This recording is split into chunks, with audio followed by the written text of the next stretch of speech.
and I are here at Port St. Joe. This is our camping site, so we are right here on the Gulf, and so it is spectacular and it's beautiful, about 76 degrees, and as you can see, quite windy. Beautiful weather, and we're excited about it.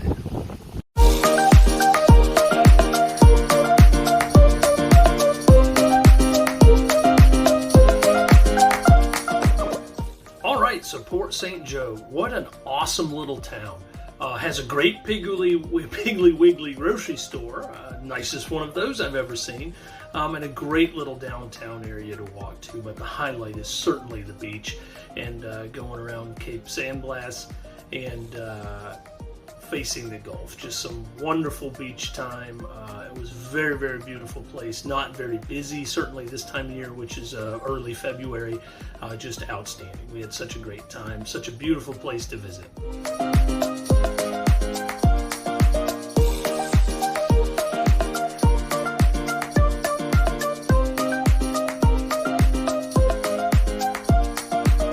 Oh, one nice thing about traveling is certainly the food. When you're in a beach area, or really any area, you want to try to find some local, whether it's local produce, locally caught, in this case, locally caught fish and shrimp, and meat, whatever it is. We're going to a dairy here for pretty shortly, so trying to focus on finding some local cuisines and things like that to make the travel experience a little more fun. This time we were able to find some wonderful fresh seafood at Hunt's Seafood Market, as well as Port St. Joe's Shrimp Company. So it's very, very good. I encourage you to check that out.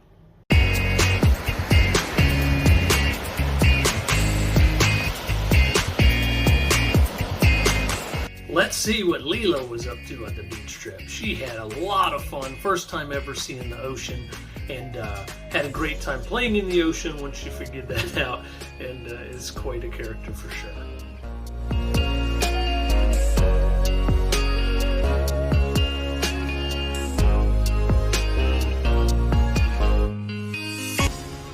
Okay, friends and family, you knew I wouldn't be able to handle it. So now, yeah, I have an office set up. I had to set it up about a week and a half ago. I couldn't take it anymore.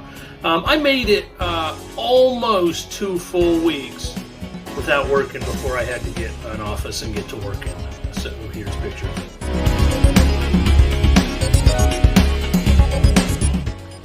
Boy, it's going to be tough to top Denise's view for this one. I hope we can, because this was a good one. You can see she had a fantastic view of the ocean, and I'm going to let her tell you a little bit more about her work and what she does with her normal 9-to-5 job. Hey there, I'm Denise. This is my view of my office, or from my office. I sit in here from 8:30 every day until about 4:30 every day, and I read trauma charts. I read patient charts who've had a car accident or have fallen down, and then I take that information and put it into a national trauma data bank. And yeah, so that's what I do all day. I take breaks whenever I need them. Erin does great about fixing me meals.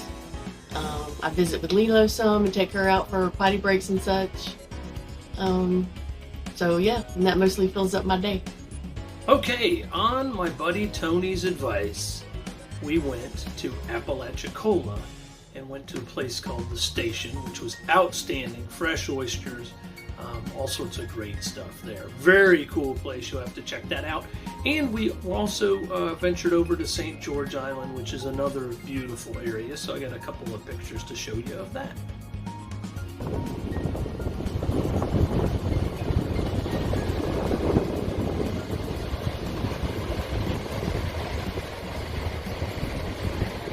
Now we are headed to the Pensacola RV Park, so let's see what happens there.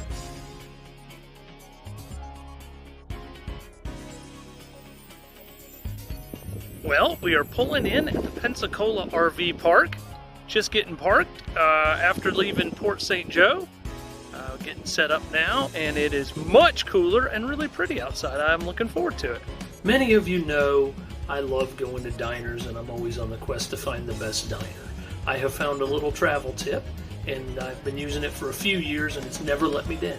And that is, if a diner is ever someone's name, it's always good. Whether it's Sam's Diner in Denver, Henry's Diner in Burlington, Rosie's Diner in Colorado Springs, all are very good. Now, there are other good diners out there, been to many of them, but I'm always looking for the name of a diner. On this trip, I wasn't able to find one by name, but we did find the Scenic Route 90 Cafe, and it was quite good. Next up was the Naval Aviation Museum in Pensacola.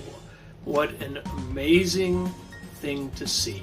All the history of not only carriers, but aircraft, and not just naval, also marine, as well as Coast Guard aircraft there. There was a hangar with many things in it, including a Marine one. Well, I guess it's only Marine one when the president's on it, but a helicopter.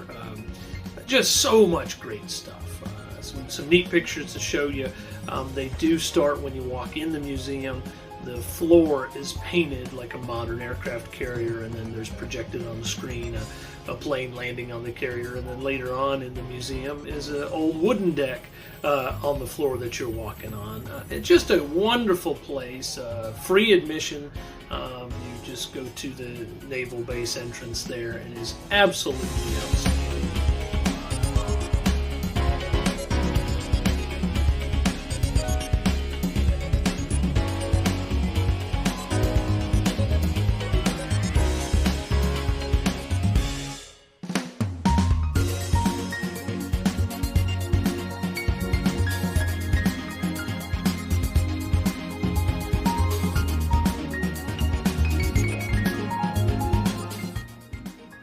Okay, this clip is for my gearhead father and my gearhead son and all of the petrol heads in our family.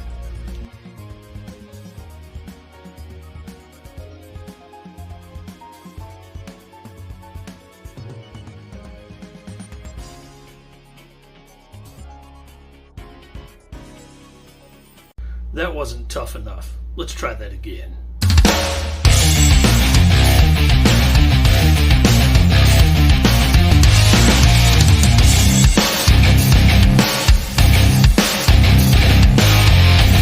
That's better.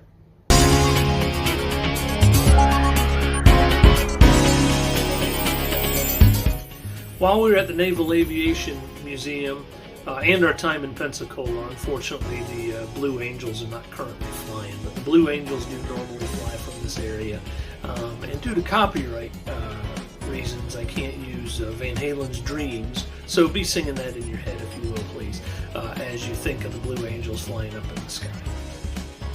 The Pensacola beach is an area that has kind of the typical beach culture, lots of condos, lots of hotels, and t-shirt shops and all that kind of thing, which that's not really my scene. The National Seashore is definitely more what we're into, but a beautiful beach, lots of beautiful white sand, and if you are bringing families to a beach for a great experience, it's a really nice area out here. Don't really have any good pictures of this. I should have taken some video, but I didn't, and that is the National Seashore, which this is there's a couple of national seashores, but this is the Gulf Islands National Seashore, which is considered a national park, and it is untouched, and it is a couple miles of just beautiful area leading in to Fort Pickens, which is a fort that protects the Pensacola area that was built in the early 1800s, pre-Civil War, and just a really neat thing to see. If you're ever in Pensacola, check that out. The Pensacola RV Park was a pretty neat spot, not real close to the beach, a little ways away, but a very nice park.